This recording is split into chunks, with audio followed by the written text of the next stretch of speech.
هیڅ کله داسې نه چې دوی ګمان کوي کله چې سا مرۍ ته ورسیږي او وویل شي چې شته دی څوک دم چوف کوونکی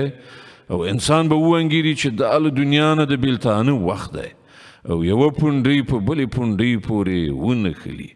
هغه ورځ به وي ستا د پروردګار لوري ته ورګرځېدل خو هغه نه حق رښتیا وګاڼه او نه یې لمونځ ادا کړ